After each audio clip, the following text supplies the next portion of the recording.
Thank you for renting from Easy Camper Rental. This is a walkthrough of the Forest River 26 DJSE, which is a 26-foot bunkhouse. It is a 26-foot box length and a 29-foot total length. A few days prior to your pickup, you will receive an email with online documents to sign. Once you have signed and finalized those documents, you will receive a final email with the exact pickup location and code for lockbox for the keys. The drop-off location will be the same as the pickup location unless otherwise agreed. Please return the camper clean inside and outside unless Easy Clean add-on has been selected, which can be selected at any time. Please remember to treat the equipment as your own. Always think 10 feet above you and 30 feet behind you while you're driving. Always take corners wider than you normally would. When you're traveling through tight spaces, travel as straight as possible. Always watch out for trees, especially park strip trees and trees in the campground. And watch out for curbs and steep drives going in and out of, say, a gas station. In this video, we will go over how to retrieve the keys, the outside of the trailer, how to hook up, the inside of the trailer, and wrap up from there. When it's time to pick up the trailer, it'll be locked up and all ready to go. You'll go to the location and your trailer will be indicated in your email with a number right here. And then you can get the keys. The code for the keys will be in this lockbox on top of the battery cover. So you'll open up that and you'll retrieve the keys here. So this trailer has 3 different keys. It has a key for the door, the main door. It has a key for the storage doors, and then it has a key for this coupler lock. So we'll go ahead and unlock this coupler lock and then we'll hook up the trailer. Okay, hooking up the trailer is fairly simple.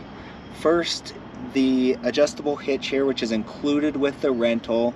It comes with the 2 5/16 inch ball, which is what you need to tow this trailer with. It can go a drop or a rise, so if the L goes up or it goes down when you put it in the receiver here. So it just depends on the height of your truck. So the easiest way to do this is you put the adjustable hitch in the receiver, and then you measure from the ground to the top of the ball 22 inches. That should get you about a level tow. There is a tape measure in the cabinet above the sink in a plastic bin that you can use to make that measurement. And again, it's the 2 5/16 inch ball, which is the larger of the 2 balls on this hitch. So easy enough is that you install the hitch, you back up your tow vehicle until the ball is underneath the coupler here, and then you just crank it down. You don't have to be perfectly spot on, because you can move the front of this trailer around if you need to. But you'll want to take the jack all the way up. I won't do it in this video, but you'll crank it all the way up. You'll pull this pin out and you'll slide this latch forward. Now if this latch gets like stuck right here, it's not sliding all the way forward, that means that the ball is too far back in the coupler. The easiest way to fix that is just pull forward a little bit, and then the ball will pull forward in there. Or sometimes you can kind of just shake this and it will slide the ball into place. So you want to make sure that latch is there, and then you're going to put the pin back in so that it doesn't come unlatched. The next thing you're going to do is you're going to take your safety chains here and you're going to hook them on one side, or on each side, like so. Then you're going to take your breakaway cable. What happens if everything else fails, this pulls and it locks the brakes on the trailer.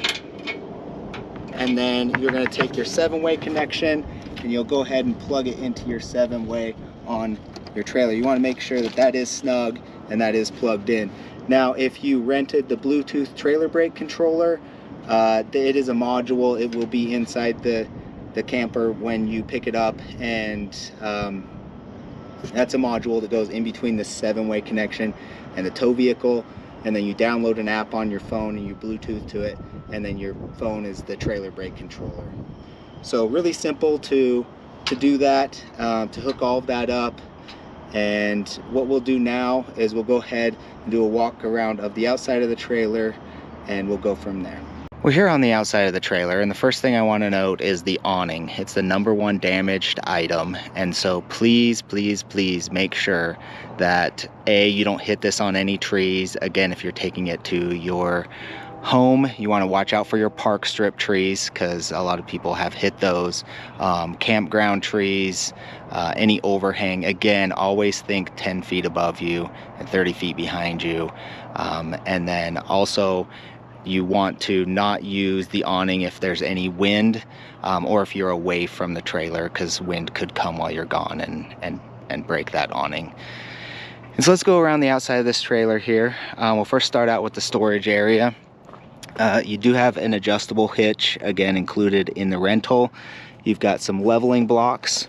So what these are is that you level the trailer front to back with the tongue jack, and then you level it side to side with these leveling blocks. So you take one of these leveling blocks, and you'll need 2 of them because it has 2 axles, and you'll put them on the tires. So say this side is lower than the other side. So then you'll put your leveling blocks there and the wedges, and then you pull the trailer up onto the leveling blocks so that it levels this side up, and then you chalk these tires so it doesn't slide off once you take the truck off. So those are your leveling blocks. You've got 4 chocks. There's 2 on the tires. There'd be 2 in here. And then you've got a 30 amp cord here. In the cabinet above the sink, which I'll show you later, there is a 30 to 15 amp adapter if you do need to adapt down to 15 amp, but you do have a 30 amp cord here. You have a water hose with a pressure regulator, so make sure you use that pressure regulator. And then you have a sewer hose in here if you need to dump the tanks. Again, we will dump the tanks when you return, but if you need to do it while you're on your trip, you can do so. And then once you've got the trailer all leveled, you will then put these stabilizing jacks down. So you do not use these to level the trailer. You will break them. You use these to stabilize the trailer after it's been leveled. You crank them down with this crank here. Let's go around the front here. We've got 2 propane tanks here. So lots of propane, and you can turn both sides on. The nice thing about having 2 tanks is, say, if something does break, you do have a regulator down in here, and say, like a pigtail on this side starts to leak, then you can just use this side, and if this runs out of propane, then you can just swap the tanks over and just continue to use this side. So that regulator, you can't see it right now, but if you pulled this off here, you would see on that regulator that it's green, and that means that propane is flowing. This is just an access lid here, so there's just these little nuts that you can undo, and then you can access that, or you can pull this whole cover off. Sometimes it's a little tight on there, but you can pull the whole cover off if you want. The batteries are on the front here. They're dual 6-volt batteries. They're the largest batteries I can get on the trailer. And remember that everything in the trailer will run off the batteries and the propane, except for the microwave, the air conditioner, and then there's some 120 volt like house style outlets. Those you will need a generator, which you can rent or use your own, as long as it's an inverter style generator, or you're plugged into a 30 amp outlet.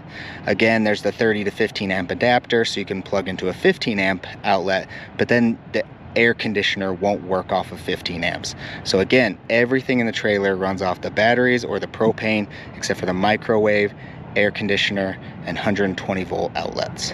Going around to the driver's side here, we do have your access to your water heater here. You won't really have to mess with this. However, if you do get an error code, so like say you forget to turn the propane on, then when you go to use the hot water, it will give you an error code. To clear that code, you have to toggle this switch. So you turn this off and then turn this back on. I'll show you where the control is when we go through the inside of the trailer. This is the exhaust for your heater, so it does get really hot, so make sure that no one touches that when the heater is on. Again, when you pick up the trailer, you'll have 2 chocks on the driver's side, so just make sure to take those with you and don't run over them. This is where the 30 amp cord plug is. So again, this would be in the storage area. This is a twist on, so you put it in and then you twist it to lock it. You can screw this on. Sometimes it's hard to get the threads right, but again, if you have it twisted, it's usually in there pretty tight. Again, this is 30 amp, which is what you need to run the AC. But if you want to just go to a 15 amp, if you're not running the AC, you're just doing other things, there is a 15 to 30 amp adapter in the cabinet above the sink. So here we've got your freshwater tank. The freshwater will be full when you pick up the trailer. If you need to fill it, you need to find a freshwater source, and then you can use the freshwater hose that's inside the storage area, and you can take the pressure regulator off when you do this. So this just twists off. You just hold the hose in there and it will fill the freshwater tank. And then the freshwater tank is underneath these two axles. So right down in there, you can see right there, that's how you empty that freshwater tank. So if you're coming back home and you don't want to carry any of the weight, you can pull that valve. It will dump all of the water, and you can drive while it's dumping because it's just fresh water, so it's not a big deal. There also is an overflow. There's a hose back there on top of that valve. That's the overflow. So if you overfill the freshwater tank, it's gonna start coming out that overflow until it's not full anymore. Or it's full, but not overfill. You have your city water connection. So this is if you're like a campground, you can use, again, the freshwater hose with the pressure regulator. The pressure regulator can be on this side on the trailer, or it can be on the spigot side. It doesn't really matter, but you do need the pressure regulator. And so you'll just plug this in, and then you won't have to use the water pump inside the trailer. You'll just use the pressure from the city water to pressurize the whole system. But again, remember, if you're away from the trailer, you want to turn that spigot off, because if like a fitting broke, it would flood the trailer by the time you got back. So just make sure that that spigot's off unless you're actually using it. This is a black tank flush. So you can use a hose if you're flushing out the black water tank, which is the toilet. You can hook up a hose to this, and then it sprays water into that black tank. It just helps flush out that black tank. Again, we do empty the tanks for you, so you do not have to do that, but if you did need to do it on your trip, that's an easy way to flush out that black water tank. Down here are your black and gray water. So gray is your showers and sinks, black is your toilet. Again, the hose for that is here. There's just bayonet fittings, and then there's a hose with an elbow that goes into the dump station. And then you want to dump your black first and then your gray. The reason for that is black is obviously waste, and then the gray helps flush out that waste, so you don't have to deal with that as much. So again, black first and then gray. Again, there's stabilizing jacks on all four corners. Again, level with the tongue jack front to back, and the leveling blocks from side to side. There's also a light out here too, so it does have a toggle switch on it, but there is another switch on the inside you have to have on before this toggle switch will work, and I'll show you that when we go inside. We've got a full-size spare here. There's some storage right here that goes to underneath the bunk, which you can also get to underneath the bunk on the inside, which I'll show you. You do have some speakers on the outside here. I'm not gonna say they're not awesome, so don't expect a lot from them, but they're better than they have been in the past. And then this is a handle right here. Again, you push up and then it swivels, okay? And so you push up and then it comes out like this, and then you got a handle. You can put this against the door too, but again, don't yank on this, it will break. Just watch out for kids and stuff, because they like to hang on it and everything. So let's go inside here. So open the door, and then these are the stable steps. So these are really nice steps.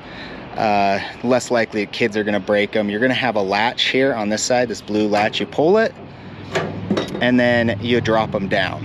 So this, depending on how far away you are from the ground here, you can adjust these legs.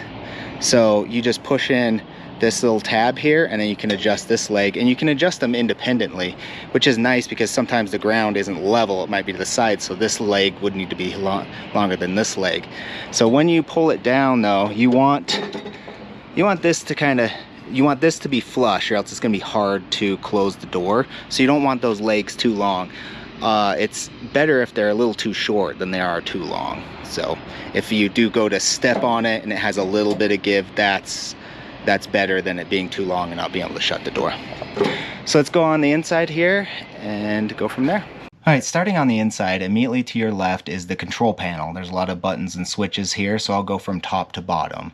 So at the top here are the sensors. So you have your battery sensor level, your fresh water tank, your black water tank, and your gray water tank. So with the fresh water tank, please note that sometimes that might read 2/3 full, not all the way full. That's just because the sensor's nearly at the top, and any water that sloshes around comes out the overflow, and then it's just below that sensor, but it really is full, and it will be full when you pick it up. The other thing is the black water tank. This one often reads incorrectly because there's a lot of debris in the black water, because that is your toilet, and so something might get stuck on the top sensor or the top second sensor, and it will read full or 2/3 when it's actually empty. I promise you, when you pick up the trailer, it is absolutely empty, because we dump them for you. And so the gray water tank here, that is less likely to read incorrectly, but can read incorrectly because, again, debris does get into that tank, and that's your sink and shower. And so just take those with a little bit of a grain of salt, because they can read incorrectly. So here we got your water pump. So if you're dry camping and you need to pull water from your fresh water tank, then you can turn on the water pump, and you want to turn that off when it's not in use. So you'll turn it on, do what you need to do, you know, take a shower, use the sink, whatever, toilet, then you'll come and you'll turn it on. Don't leave this on, especially when you're away, because again, it's on demand, and it will, or it, you know, a fitting could break or something, and it's just going to keep pumping water. Same with the fresh water, the city water, like I mentioned earlier. You don't want to leave that spigot on either. And if you have city water connection, you do not need the water pump, so you just leave that off, because the pressure comes from the city water. You do have heated tanks. So there's a couple things that are nice about this, is that maybe you're in an area that's really cold, or you're pulling water out of the ground that's really cold. You can turn these heated tanks on, and then it does warm up your freshwater tank too. And then when you go to like take a shower, it doesn't take as long to warm up the water, because the water's already warmer in that freshwater tank. So that's normally you won't really even need these, but you can. So you got your main lights. That's these lights in here. So there is a switch for it. So you turn the switch on. See, turn on and off. But you can also push the button on these, and if you push the button on these, don't get confused, because if you turn this on and off, it's not going to turn it back on because you pushed the button. So just don't get too confused about that. There are some lights where it will only be push button. It won't have a switch to it, like these, for example. These ones are only a push button. There's only a few of these lights in the trailer that are on a switch. Over here you've got this light. This is the switch that you have to have on to then have the switch that's on the outside of the trailer for that light that's back there by the dump area. So that's what that is. You do have auxiliary lights, so I don't know, I guess you could use these as a night light, but that's just the blue and the speakers. And then you have the awning light, so it's also a blue awning light. And then here you do have the so the awning is a power awning. Again, remember, don't leave it out when you go away. Don't, you know, use it in wind or anything like that. Just be very careful with the awning, because they are the #1 damage item. Again, don't hit them on a tree. I don't want to have to fix that awning. You don't want to have to pay for it. So please, please make sure that you're paying attention when using the awning. But you can retract it and extend it. You can actually roll these up backwards. So just be paying attention to that you're retracting and not extending, and then roll it up backwards. So that's the control panel there. So let's go to the front of the trailer, and then we'll just work our way back here. So we got a lot of storage around here. There's also quite a bit of storage underneath here, and then you can get to that outside storage by lifting up that. And you've got a queen bed here. So this is a memory foam mattress, and this is a mattress protector. So this is not a sheet. It's not designed to be slept on. It is pretty soft, but again, you'll want to put a sheet over the top of this, as this is just the mattress protector. Over here you do have an inverter. So this will you can actually run something that's 120 volt. Something small though, it'd have to be like a laptop, something like that. It's not going to run, say, a heat gun that pulls a lot of voltage. That will not work. But if you're just, you know, need to run a laptop or something like that, then this inverter can do that. There's a fan in there, so it can be kind of loud, and it is right next to the bed. So just keep that in mind if you're planning on using that. And then you've got like USB-C and USB in here that will actually go off the battery. You do have a nice sofa here, and this will jackknife into a bed. So you just pull up, don't yank it, don't force it, and then you've got a bed there. Mostly for kids. I don't know, I mean, you could sleep on it as an adult, but really I think it's more made for kids. And then you just jackknife it back together. The furnace is actually down here. There's a vent on this side, there's a vent on the other side to go out there. You do have a curtain for privacy if you want to pull this over, and then you got some privacy back here. You've got a bunch of cabinets, bunch of storage area. Again, in this cabinet above the sink, I mentioned this right here, and in here you're going to have a bunch of different stuff. You're going to have a level if you need to get it level. You're going to have a tape measure, so when you're hooking up the trailer you can use the tape measure. And then you've got, you know, some items in here. You do have a 30 to 15 amp adapter, so if you need to use that. The kitchen area here, you do have the sink. Again, you do have hot and cold water. This is non-operational, so don't try. It's a cup cleaner.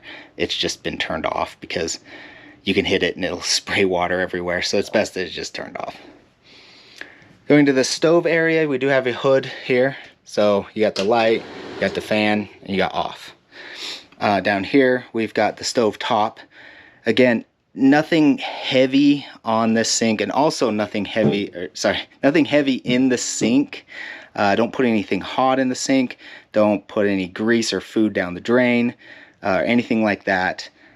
Just because, again, there's no garbage disposal in here. And then you have your stovetop here, where you got 3 burners. This glass top here is just to give you more counter space, but if you put anything hot or heavy on this, it will just shatter.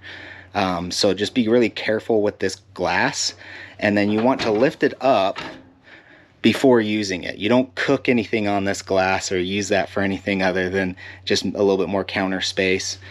And then now you've got the burners here. The burners are pretty easy to use, so it's a little bit hard to do this with one hand, but what you're going to do is you're going to hold this knob in, and then you're going to turn this to the right while you're holding this in. So again, I don't have 2 hands handy, but again, you're going to hold this in, and then once it lights, you just want to continue to hold that in for about 5 seconds, or else sometimes if you let it go too early, the burner will just go out. Get your microwave, air fryer, and convection oven combo. So the microwave just works like any other microwave. Again, any of the uses on this, you do need an electrical source, so it's not going to work off the batteries. And so you open it up, there's 3 different things in here. Again, there's some verbiage on here, what those are. So in here, you've got the standard microwave plate. This is used for everything that you're going to cook in here. You've got just a regular plate, which is going to be used for the convection oven, so it will always just go on top of this clear plate. And then you've got this plate that has holes in it, and that will be used for the air fryer, so that will go on top of the clear plate. And you take this out. If you're using the microwave, don't use these metals. So these are only used for convection and the air fryer settings. We've got a fridge and a freezer, so it's really big. This actually runs off of the batteries, so it's really nice. It cools down a lot faster than the old style fridges that ran off of propane.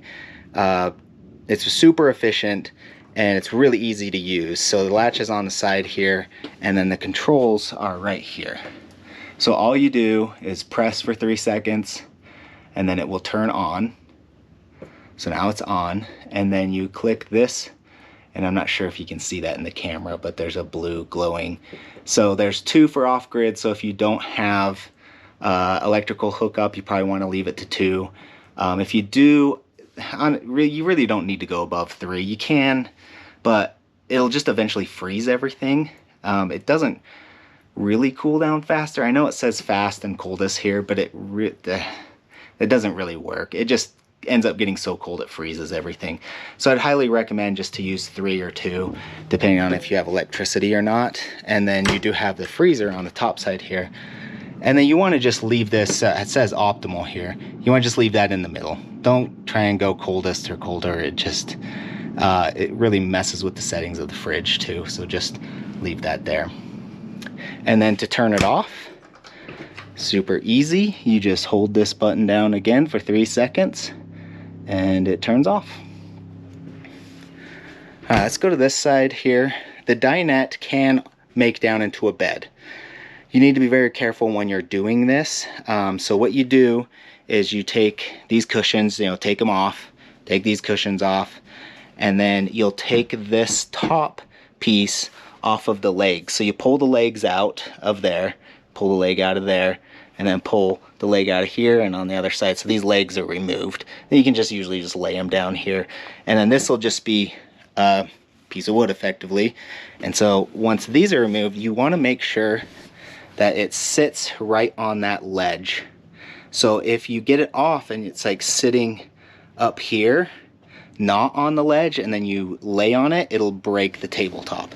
You don't want to break the tabletop. They're custom made. They're really expensive to replace. So again, make sure that it's on this ledge here on all 4 corners and not sitting, kind of cockeyed up onto this. And then you just put the cushions back on, push them all together. Again, you won't have a cushion here. It'll be down here. And then that's the bed there. Up here, we've got the radio. It's not something I support. It does work. And you got channels and you can use the USB and you can Bluetooth to it and everything. So it works, and you got the speakers, and you actually have a subwoofer. They're not the greatest speakers, but they're pretty good.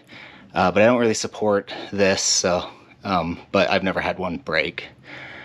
Up here we've got your thermostat. So this will control your air conditioning and it will control your heater. So the air conditioner is right here and it's ducted. So all these ducts on the roof here are for the AC. And then again, your furnace is down here underneath the couch. And so you got a duct there and a duct on the other side. So with this, really easy operation. So what you want to do is you want to hold down the mode button. I'm not sure if you'll be able to see what this is saying. It's even kind of hard to see in person. But this mode button, once you've held it down, you let it go because that turns on the thermostat. And then you'll cycle when you hit certain things. So what there is there's cool, which is your AC. There is heat, which is your furnace. And then there's fan and there's dry. Just don't worry about fan and dry. So let's just focus on cool. And so if you, again, you need to be plugged into 30 amp for this to work. So then from here, what you want to make sure is right underneath the thermostat setting, there's this fan button. This fan, you can set the fan speed. You just want to set it to A for auto. This is kind of covered in this verbiage up here, but set it for A to auto, and then just set, use the buttons here to set the settings. Or the temperature. And then again, it's a thermostat. It's not a temperature gauge. So the thermostat, that it'll just cool down. And then once it hits the temperature, then it turns off and then, turns on and off, just like a thermostat in your house. So, but if you want to go to heat, you'll go down to heat, and then same thing. You'll use the buttons to set the temperature, and then the heater will turn on. And then again, just make sure that you've got that thermostat set to where you want it to be. And then here's some recommendations on the temperatures. You can freeze the AC. You can freeze an AC at our house too, but they're just much bigger, so they handle it better. But these ACs, if you run them for a very long time, they can freeze, like days at a time, or if you're trying to get it like really, really cold in here, then you can freeze them. You do have to turn them off and let them thaw. and then you can turn them back on, they'll start working again. That's why I recommend like 78 to 80 degrees. Just be realistic with the temperature as far as air conditioning goes in trailers. They don't have the insulation like our house does. So yeah, the best case, you're really only losing like 20 degrees of outside temperature. So if it's 90 outside, you might get down to 70. If it's 100, you're probably gonna get down to 80. It might do a little bit better, but just be realistic with the number. You're not gonna get it down to like 60 if it's 110 degrees outside. It's just not gonna happen. All right, so that's the thermostat there. So we got our bunks back here. So you got your top bunk, your bottom bunk. Don't overload the top bunk just because it can break. It does have a 250-pound limit on it. You do have USB connections on both the top and bottom bunks, so you can use those to charge a phone or something. And then you got the bunk here, and then you got storage down here. Again, you can access this storage from the outside too, but this is just an open storage area, so lots of storage down there. Down here, you do have, you probably won't ever have to worry about this, but this is the inverter. So this is where if a fuse blew or something like that, a light will light up next to it. This is very rare that anything like that will happen, but it can. And so there are fuses in the plastic bin in the above the sink. And so that's if, you know, if anything went wrong there, that's how you get to that. This is a battery disconnect. So, you know, this stays down at level so kids can access this really easy. If they turn this and pull it out, it's going to disconnect the battery. Nothing's going to work. And so just, you know, be careful. This is always plugged in. And if you do get it unplugged, it twists and pulls out, and then you push it in and twist it. So that's how it goes in and out. But just be careful with your kids or something, because again, they can get a hold of that, and then you're going to have issues there. So here we do have a carbon monoxide and propane leak detector. So please know that these can be set off by all sorts of different things. It's not always carbon monoxide or propane. If you cover this up, it will set it off. If you use aerosol spray inside the trailer, it'll set it off. If you use hairspray inside the trailer, it'll set it off. If your dog is laying next to it and breathes on it, it'll set it off. So if this goes off, don't freak out. Unless you can really smell propane. That's another thing. Propane has that smell to it. But most likely, if that goes off, it is a false alarm. So you just have to open up, you know, make sure it's clear of air, and open it, or clear of anything so it can get fresh air. Just open the doors and stuff and let it air out. And if it keeps going off, then yeah, there might be an issue, or it might be going bad. But that most likely won't be the case as it going bad, because they generally last like 10 years. So, but just know that that can go off. You do have a smoke detector, which is right there. That's on the ceiling. That's only smoke. So that won't recognize propane or carbon monoxide. It's just smoke. This is carbon monoxide and propane. Again, keep it clear, and don't use aerosol. Don't let your dog breathe on it, so on and so forth. And then you have a voltage meter here for your batteries to see how good the voltage is doing. Let's go into the bathroom here. So you've got your sink here. You've got a vanity here. You do have toilet papers. You will have RV toilet paper stocked, so there'll be extra rolls in here. That's not a garbage, that's for extra rolls. And then you do have a roll here. You got your toilet, you got your shower, mini tub if you wanted to, but it's basically a shower. And then you've got your hot and cold here. And then with this head on the shower, you can actually turn it on and off at the head. So I'll mention that a little bit later as we talk about the control for the hot water heater. So this switch has to be on. So if I turn this off, this is no longer on. So it's kind of weird that they did this, but you have to turn this switch on, which is also the switch for these two lights. If you want these lights off, you can use the button on them and turn them off if you want, you know, if that's what you needed, but you still needed this on. So that turns this on. What I recommend is that you set it to 100 degrees, maybe 102, 105 if you really like to scald yourself. But set it to around 100 degrees and then only use the hot water side. Don't use the cold water side. So don't try and mix water to find an optimal temperature. Just set this to 100 and then use just the hot water side. And then again, you're not going to have a ton of water in a trailer, unless if you're connected to city water, you're going to have more. But again, it goes into the gray water tank, so you have limited capacity. It's not like your house where you have unlimited, so you need to take that into account. So the best thing to do is get in the shower, get wet, turn it off at the head. So leave the valve open, turn it off at the head, get soaped up, and then turn it back on at the head, rinse off, and then you're done. So it's just a quick shower. You can't really take really long showers. You'll burn through a lot of water really quick, or you'll fill your gray water tank. You'll know if the gray water tank is full because it will backfill into this bathtub. So if this seems like, oh, we have a clog, it's like, it's not clogged. You filled the gray water tank. And you'd think that gray water just being like sink and shower wouldn't be that bad, but it does not smell good. So I highly recommend not doing that. But that's how you know. So then you just dump the gray water. Again, going out to this control panel. So all it is you got your up and down buttons. That's how you're setting your temperature. If you want to look at Celsius, you can do that. Or you can just turn this off at the control. But you can always leave it on. It's not a big deal. So what you do is, again, well, let's go turn the water pump on right here. And then we're going to come back here. I'm going to turn the water on.